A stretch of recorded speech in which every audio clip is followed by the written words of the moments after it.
there was a sign that you got before you were going to take your own life.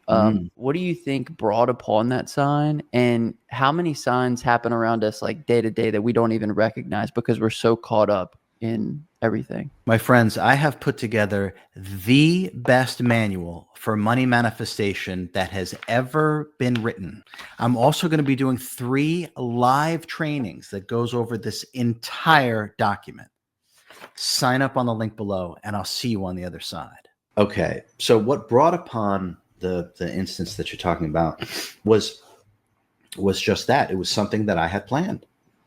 Now, my ego mind and all of our ego minds don't have access to our life plan. Our higher mind does, but the ego mind. So therefore, I was unaware of it until it actually happened. I didn't know it was coming. I should say my human mind didn't know it was coming, but my higher mind is like, get ready, because this is what you mapped out. So everything happens in perfect order. Everything happens in perfect timing. Everything.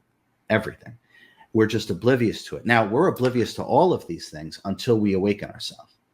So we are most likely having the universe show us opportunity after opportunity after opportunity, but because our attention is so upon our own ego mind identity that it never gets registered within the screen of our consciousness, yet it's happening over and over and over again. So everything is designed and everything is happening for our evolution. Every single moment of the totality of existence is happening for our evolution. It's just that our attention is so upon our creation, which is our ego mind identity and all its misprogramming, that we miss the forest for the trees, because it's happening perpetually and eternally. Once we're awake, it becomes obvious. RJ, was there a time before all of the programming that we didn't have to do as much work to recommune with who and what we are?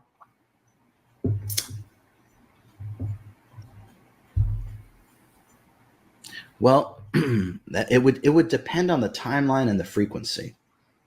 So the lower the frequency, the more work is required. The higher the frequency, it's just to use an analogy. It's probably easier. I like analogies. So it's easier to think of an analogy. When you're underwater, and you can think of that as where we are now. You can think of that as being in the lowest frequencies of the physical universe. And the energy, just like the water, you can't move fast, can't see very well, can't hear very well, right? Limited functionality, limited mobility, limited access to information, to be able to work with yourself properly.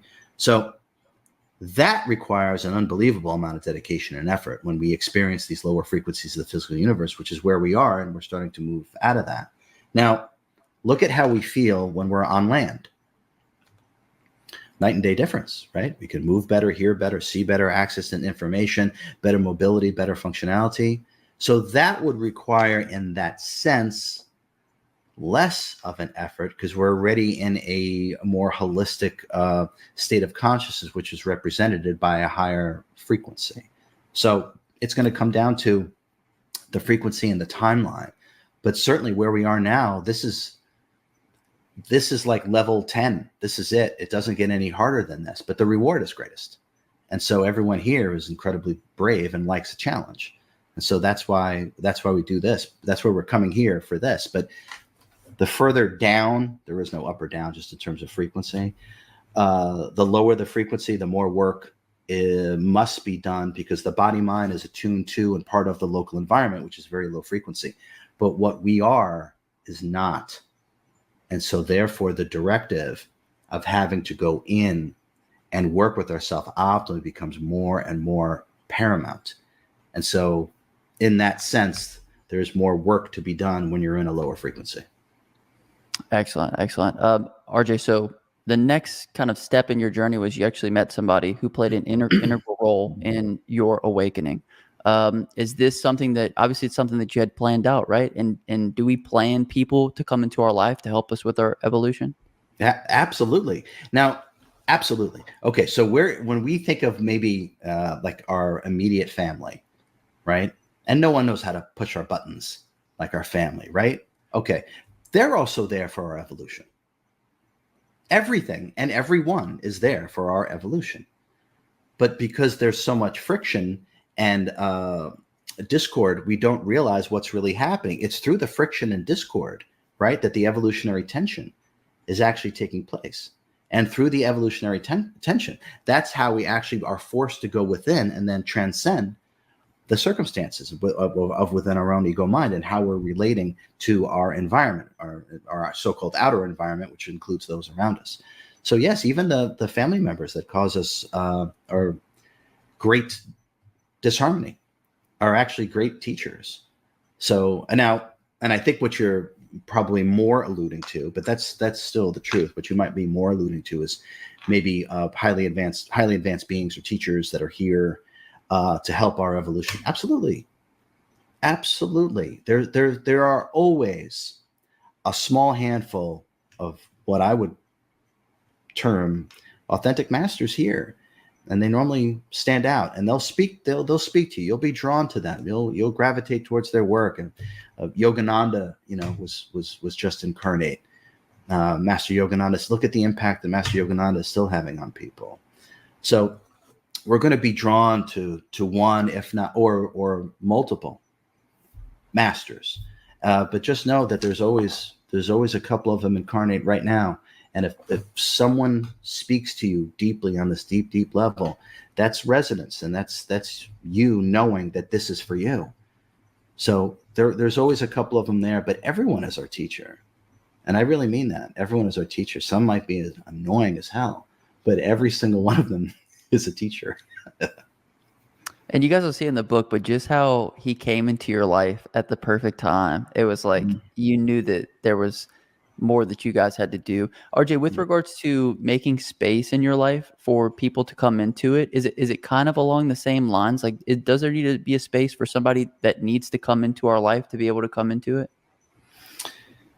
Well, the more identified we are with the past, the more the future is the past, right? So if we desire the allowance of these new experiences, these new data points, the more that you can let go of the identification with the story, which is your past, which we then keep throwing right in front of us and stepping into it, and therefore the future is the past. I mean, it actually really is.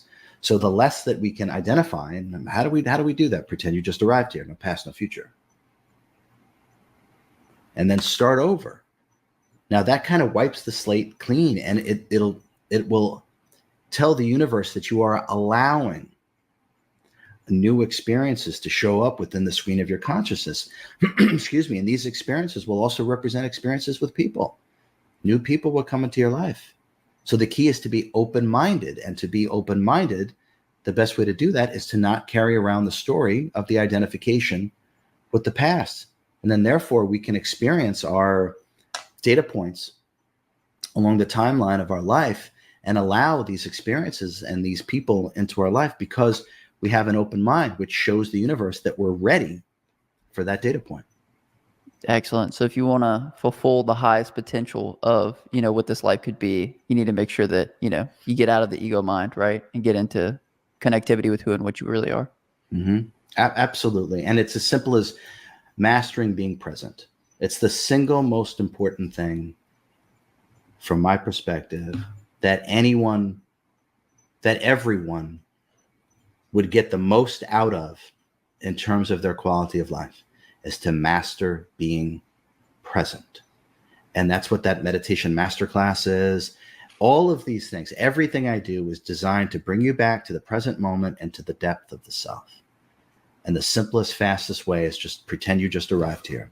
No past, no future. And start from there. If you are unaware, I lead a global meditation where all of us come together with a single pointedness of focus by harnessing our attention and intention, which is a massive amplification of our energy, which yields greater efficacy in terms of what it is that we desire to manifest. If you want to help change the world, literally, sign up on the link below, because we're going to be doing another one very soon.